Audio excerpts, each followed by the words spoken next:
Thank you for joining us today. Can you start by telling us a bit about the extraordinary experience you had? Certainly. Back in 2003, I had what can only be described as a death experience. It was a profound event that completely changed my life and my understanding of our existence. That sounds incredible. Can you take us through what happened? It all started when a good friend and I decided to try a new supplement that was very popular at the time. We ordered it online and took it, but it turned out to be toxic for both of us. We quickly realized something was wrong and decided to go to a restaurant, hoping that eating some food would make us feel better. That must have been frightening. What happened when you got to the restaurant? We barely made it there. My friend managed to get into the dining room but collapsed on one of the tables. He started vomiting, and the manager called 911. They took him away in an ambulance, and he ended up being fine, coming out of the hospital the next day. But my story took a different turn. What happened to you? I went into the bathroom. It was a single-use restroom, so I locked the door behind me. I lost my balance and fell to the ground, just like my friend had in the dining room. But I fell onto my back, and when I started to vomit, I aspirated. This is where my story takes quite an odd turn. Can you describe what you experienced next? The moment it happened, I remember the room spinning and seeing darkness all around me. I felt plunged into this cool, dark feeling, almost like an electrical sensation. Almost instantly, I started to see a scene unfolding in front of me. It was like watching a movie or a play. It didn't seem real because I was observing it, but I was distant from it. That's fascinating. Were you aware that you were observing your own body? That's the strange thing. I didn't know it was my own body at first. I thought I was looking at someone else's dead body. It didn't look like me at that point. What was even more extraordinary was that I could perceive the thoughts, feelings, and emotions of everybody in the building. You could hear people's thoughts? Yes, it was remarkable. I could feel and hear the thoughts of the manager and his worry about my friend who had just been taken away in an ambulance. I could hear the thoughts of customers in the restaurant, as well as the cook in the back. I was aware of all these things simultaneously. It was a very different way of perceiving reality. How did the situation in the restaurant unfold from your perspective? One of the customers kept trying to use the restroom, attempting to open the locked door. After several attempts, he approached the manager and said he thought someone might be in trouble in there. The manager went over, knocked on the door, and when there was no response, he opened it and found the body on the ground. What happened next? They called 911 again, and a second team of emergency services responded. When they arrived, they pronounced the body dead. They made some preliminary attempts to resuscitate, but it didn't work. They knew the body had been gone for a while. It was starting to turn cold. They proceeded to bag the body, strapped it to a medical gurney, and took it away to the medical examiner. And you were observing all of this? Yes, but still, at no point did it dawn on me that what I was watching was my own body. I watched them pull away from the restaurant and get out onto the main road. That's when something extraordinary happened. What did you see? As they hit the main road, I saw a glow start to form around one of the medics in the ambulance. He was a rookie, in his first week on the job. This glow started around his heart area. It was very powerful and beautiful to witness this light coming from him. That sounds incredible. What happened next? Suddenly, I felt a strong force come over my left shoulder. I could perceive this energy actually hit the rookie medic right in his heart space. As it did, I heard very loudly, "This one's not dead." I looked around, trying to find the source of the voice. The rookie medic did the same. He looked around, confused, thinking maybe the other medics were playing a trick on him. How did the rookie medic respond? At first, he didn't do anything. But the light around him started to expand, growing from just his heart space to cover him from the waist up. Then, for a second time, I felt this force go over my left shoulder, and I heard even louder, "This one's not dead." What did the medic do then? This time, he knew he had to do something. He undid a couple of straps on the body bag and unzipped it. He started feeling around for any sign of life, any pulse. At first, he didn't find anything, but then he made physical contact with the bone inside the leg. When he did that, I felt an ignition or a spark, a really strong electrical spark between me and him. We both felt it instantly. That must have been a pivotal moment. Absolutely. That's when I started to realize something really odd was going on, something that involved me and this rookie medic. When he felt that spark, it was enough for him to want to try more to resuscitate the body. What did he do next? He began the process of attempting resuscitation. He started forcing oxygen into the lungs and hooked up a special machine that shocks the body to restart the heart. When he turned on this machine, it made a loud alarm, which alerted the other two medics to what he was doing. How did the other medics react? They were not happy. They started tearing into him, telling him he was going to get fired, that what he was doing was illegal. They told him to stop, that this was a dead body, not an experiment. But he didn't listen. What happened with the resuscitation attempts? He went ahead with the first round of shocks, but nothing happened. On the second round, they got a single heartbeat, but then the monitor flatlined again. That single heartbeat motivated him to try a third round. On the third round of shocks, they got a steady, faint heartbeat. That's incredible. What happened next? Another miracle happened. We were only 1 block away from a hospital, so they were able to turn the ambulance directly there and have a trauma team waiting to receive the body. As they transferred the body from the ambulance to the hospital gurney, it started going into seizures, flailing around. They had to strap the body down to work on it. At what point did you realize that the body you were observing was your own? It was when they were strapping down the arms. They strapped the right arm with no problem, but when they went to strap the left arm, I felt as if someone was strapping my left arm where I was sitting, watching all this happen. I looked down to see how someone could be strapping my arm where I was, and what I saw was the left arm on the body itself. I resisted and actually broke that strap. That must have been a shock for you. It was terrifying. Suddenly, everything I had been witnessing for a long time, because this felt like a very long time, I realized I was watching my own death. I felt so stupid for not recognizing it earlier. How could I not have known? How did this realization affect you? I started to allow these dark, fearful thoughts into my consciousness. I began to see some of the negative things I had done in my life, some of the negative influences I had had. I saw it not just from inside me, but from inside the people I had affected. I felt like I was drowning in this fear and darkness. That sounds incredibly intense. Did this feeling of darkness continue? No, and this is where the experience took another profound turn. As I was feeling overwhelmed by these negative thoughts, I began to feel the most beautiful warmth. It's hard to describe with words, but it was pure, unconditional love that started to pour over me. It felt like warm water being poured over my back. What happened next? As I embraced this feeling, I started to see quick flashes of the good things I had done. I realized there was so much more good that I had ever done than bad. Not only that, but I also saw future things that I was going to be able to do. I saw the impact of my life, the ripple effect of my actions both before and after this death experience. That sounds incredibly powerful. Did you see where this love and warmth was coming from? Yes, I turned around and perceived this man. He was dressed all in white, a white suit with a white robe over his shoulders. He had a very long white beard and longer white hair around his shoulders. His skin was extremely pink, but it glistened like sand in the sun. It was absolutely amazing just to witness his presence because he exuded unconditional love, a love I had never experienced in this world, a love that I knew I didn't deserve. How did this love affect you? It permeated me. It cleansed me of all the little black holes that I had allowed to grow inside of me in this life from trauma, abuse, and harm that I had received. As I was experiencing this tremendous feeling, I thought to myself, this must be God. What was the response to that thought? I heard almost a chuckle or laughter, in a loving way, and then I heard, no, son. I'm not God. I realized we were communicating just with thought, not using our mouths. So then I thought, well, if you're not God, then you must be Jesus. And was it Jesus? No, again he just sat there and kind of chuckled, lovingly sending love towards me, helping me understand that he wasn't Jesus either. He explained that he was my guide, that his name was Drake, and he was there to help facilitate or help me go where I wanted to go. What options did Drake give you? He said that if I wanted to go back to where my body was and get back in, I could. But I could also go with him. Instantly, I knew I didn't want to go back to where that body was. Looking back at the energy of what was going on around the body, it looked like hell, especially compared to this tremendous love and power coming from Drake. So what did you choose? I said I wanted to go with him. He smiled and explained that he was going to help me see what's next in my existence. We began a journey, but it wasn't a typical journey from point A to point B. We were traveling to a much higher frequency, a much higher understanding, a much higher form of energy that I had to become to be able to go where we were going. That sounds like quite a process. How did Drake guide you through this? He began this process of traveling, guiding, and helping me while lovingly educating me at the same time. I thought there must be a quick front door or back door or side door I could get directly into heaven because I had everything I needed in my faith.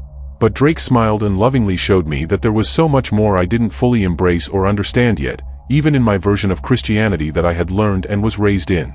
So what did Drake teach you? He worked me through many principles, but I break them down into 10 major principles in my experience. It would take hours to go over each one in detail, but I'll try to explain the basics of each one. Please do.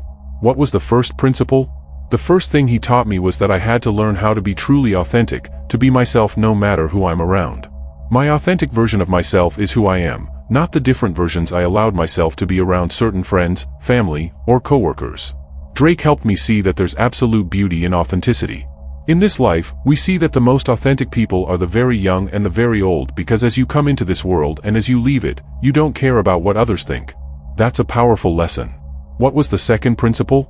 The second principle was fully understanding the reason we're here.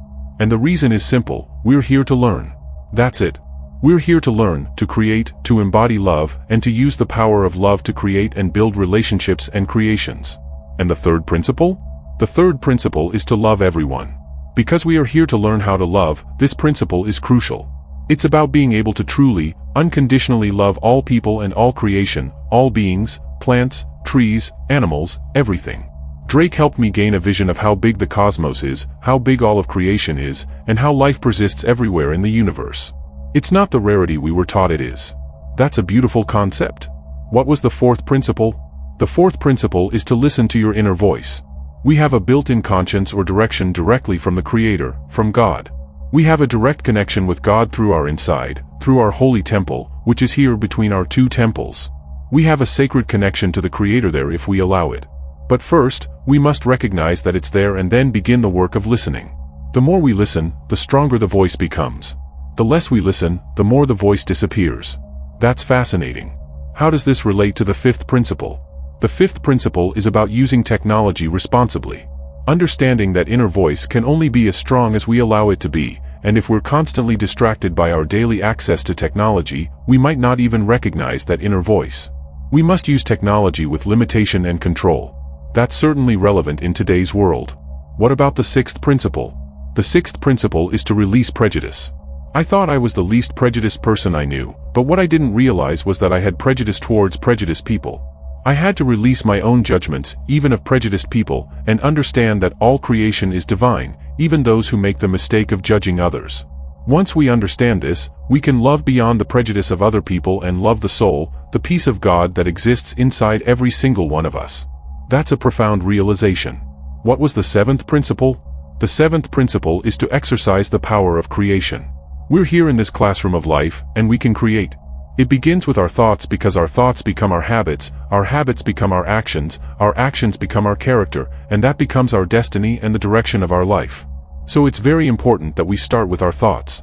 If we can think it, we can build it, we can create it. We need to control our thoughts and choose what goes into our holy temple because that's where the beginning of creation starts. That's a powerful concept. What about the eighth principle? The eighth principle is to avoid negative influences. These are everywhere, in technology, toxic environments, toxic relationships, toxic jobs, toxic schools. It's important for us to recognize when there's toxicity or negative energy around us and call on God, call on the Creator, to bring a barrier of protection between us and that negative energy. That makes a lot of sense. What was the ninth principle?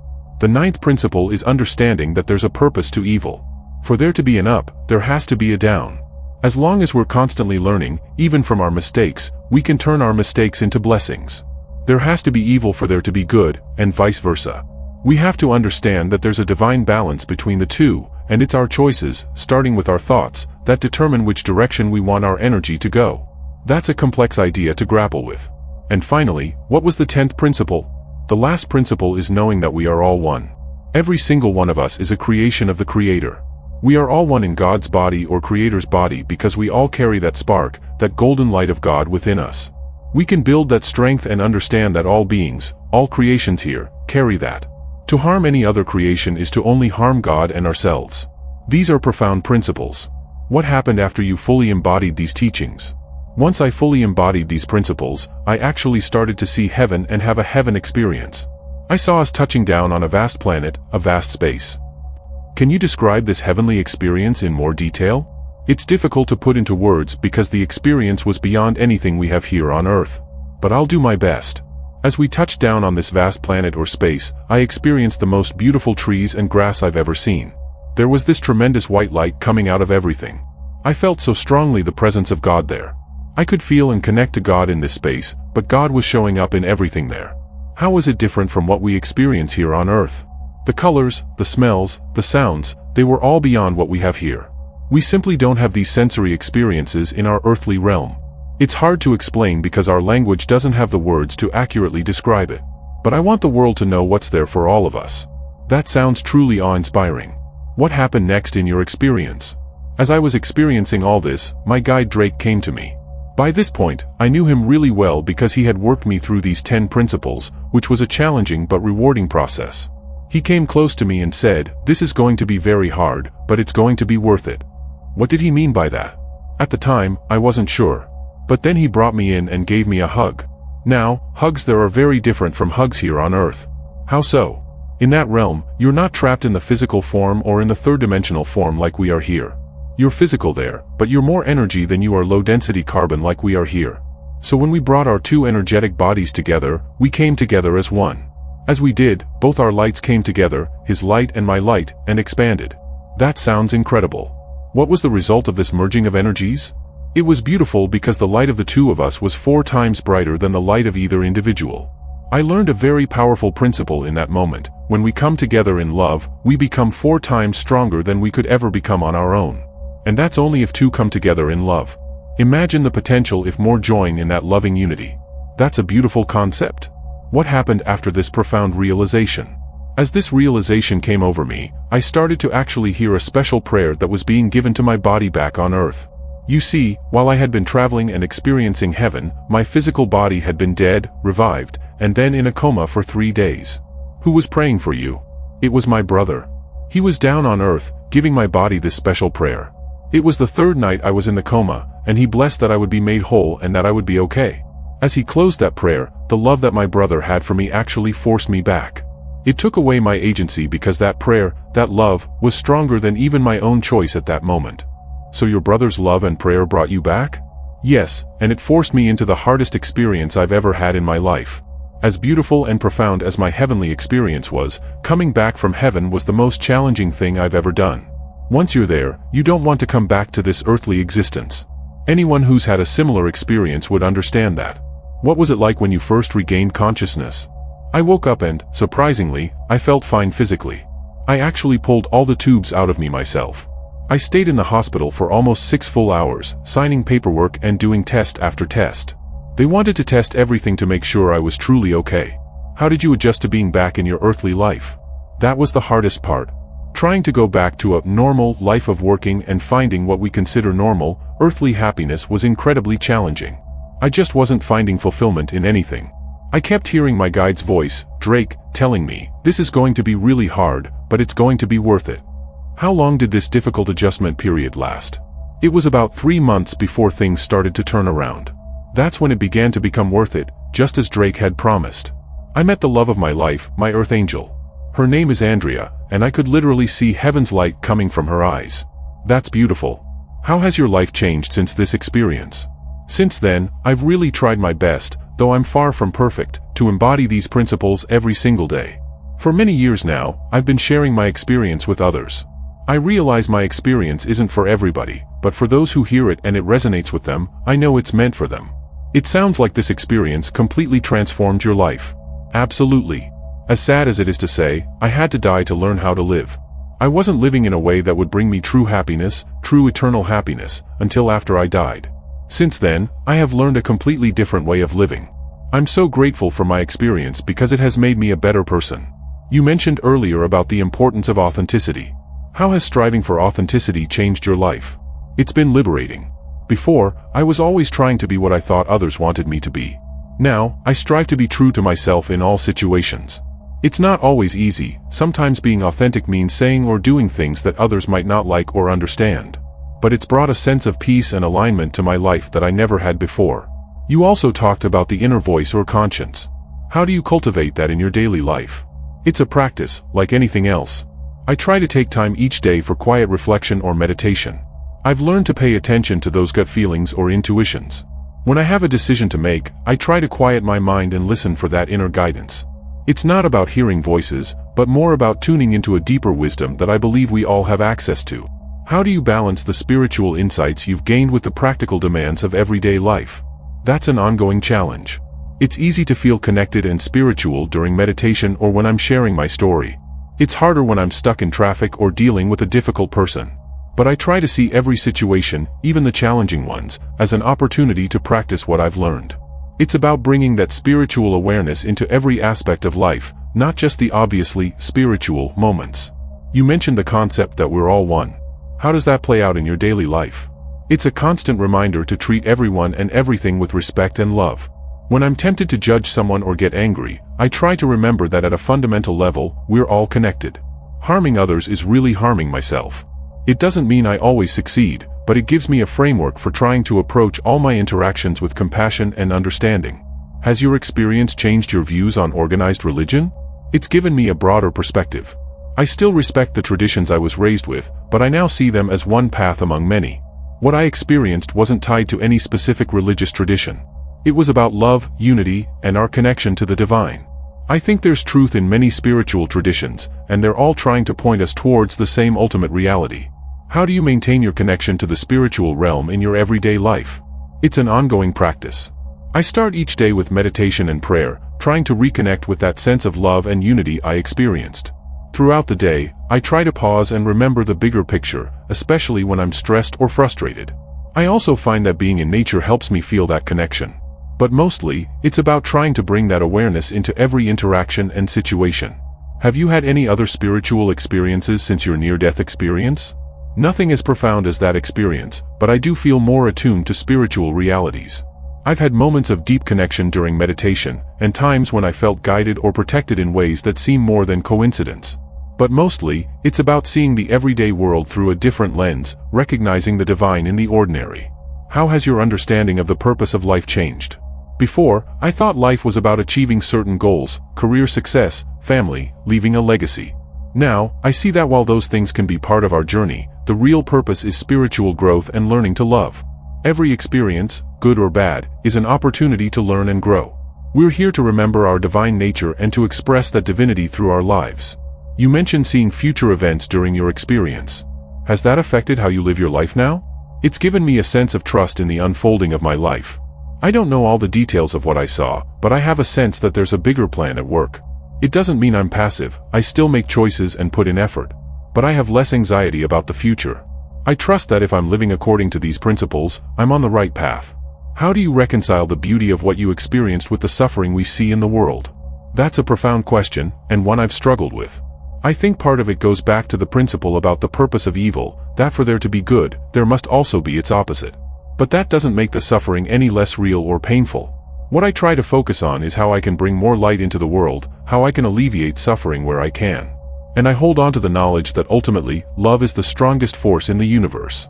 Has your experience changed how you view time and the concept of eternity? Absolutely. In that realm, time didn't exist in the way we experience it here. It's given me a sense that our earthly lives are just a brief moment in a much larger existence. But rather than making this life seem unimportant, it's made me value each moment more. Every interaction, every choice, is part of our eternal journey. How do you handle moments of doubt or when the memory of your experience seems distant? Those moments definitely happen. Sometimes the day-to-day grind of life can make that experience seem like a distant dream.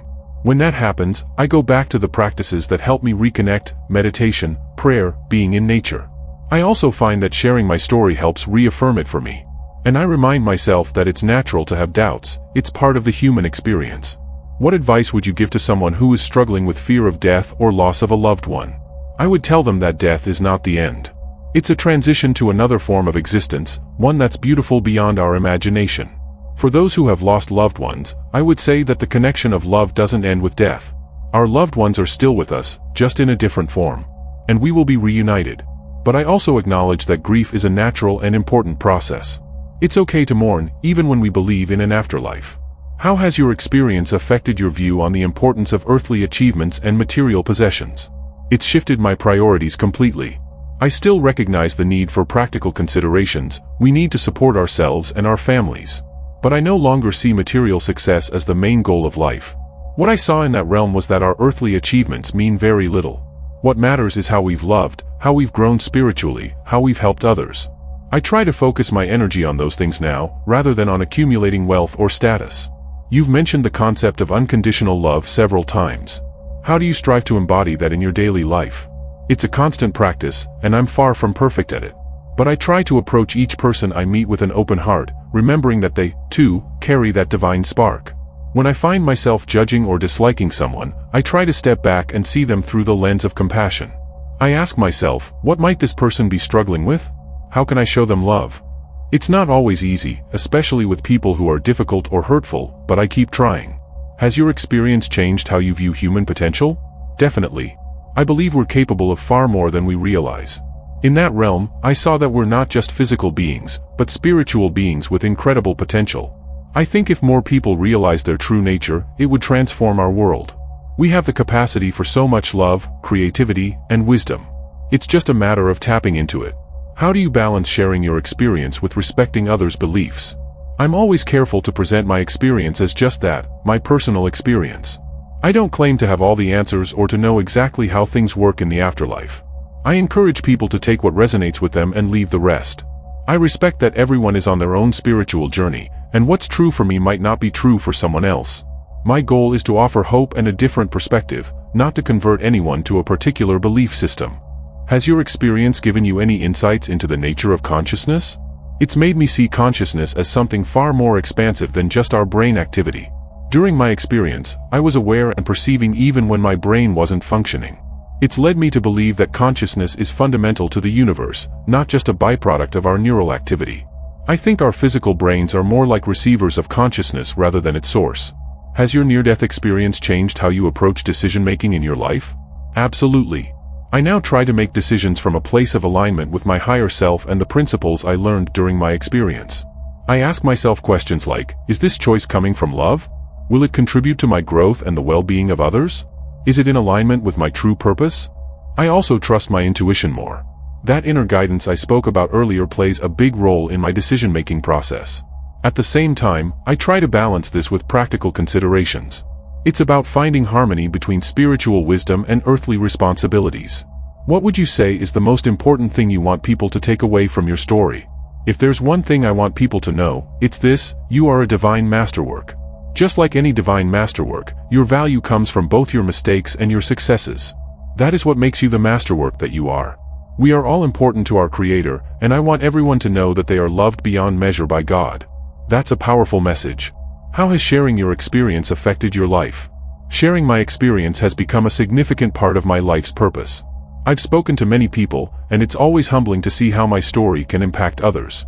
It's not about convincing anyone of anything, but rather offering a perspective that might bring comfort, hope, or a new way of thinking about life and death. Have you encountered skepticism when sharing your story? Of course. Near-death experiences are often met with skepticism, and I understand that.